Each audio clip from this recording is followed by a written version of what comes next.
Hallmark வந்ததுனாவே அது ஜெனுனா இருக்குன்றது தான் ஸ்டாண்டர்டைஸ் ப்ராசஸ். இப்போதைக்கு இருக்கிற ட்ரஸ்ட் ஃபேக்டரை பொறுத்த வரைக்கும் பார்த்தீங்கன்னா, ஹால்மார்க் 916 போட்டுச்சுனாவே ஆர்பிஐ தான் சொல்றாங்க. ஹால்மார்க் ஜுவல்ஸ் இருந்தா கண்ண மூடிட்டு வாங்கிக்கோங்கன்ற மாரி தான் ஆர்பிஐ வந்து இப்போ ரீசென்ட் டேஸ் கமெண்ட்ஸ்லாம் வந்து அவங்க சொல்றாங்க. பட் ஓல்டு ஜுவல்ஸ் இருக்கு. ஃபார் எக்ஸாம்பிள் அம்மா வந்து பாட்டி கிட்ட இருந்து அம்மா கிட்ட இருந்து வந்திருக்கும், அம்மா கிட்ட இருந்து பொண்ணு கிட்ட வந்திருக்கும்னு சொல்ற மாரி இருக்கும். அதில ஹால்மார்க்கும் வராது, 916ம் வராது.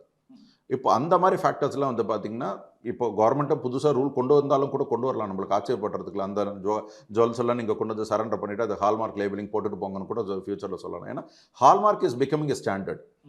இப்போ நாங்க இந்த எக்கோ சிஸ்டமை கிரியேட் பண்றது ஒரு ஸ்டாண்டர்டைஸ் ப்ராசஸ் அது கோல்ட் லோன் கம்பெனிஸ்க்கோசம் தான் நாங்க பிளான் பண்ணிட்டு நாம டெஃபினட்டா நம்மளால எவால்வேட் பண்ண முடியும். பட் அன்ஃபார்ச்சுனேட்லி இது சீரியஸ் எப்படி இருக்கும்னா ஆர்பிஐ என்ன ரேட்டு சொல்லுதோ அந்த ரேட்டு தான் கோல்ட் லோன் கம்பெனிஸ் என்பிஎஃப்சிஸும் கொடுத்தாகணும். வேற வழி கிடையாது. இதே வந்து பாம் புரோக்கர் ஷாப்ஸ்க்கு நீங்க போய் பார்க்குறீங்கன்னா அட்லீஸ்ட் அந்த antique value Kosam they will add extra ஒரு 100 200 ருபீஸோ அவங்க அந்த ஆட் பண்ணி கொடுக்கறது நிறைய சான்சஸ் இருக்கு. இந்த எவாலுவேஷன் ப்ராசஸோட சேர்த்துக்கிட்டு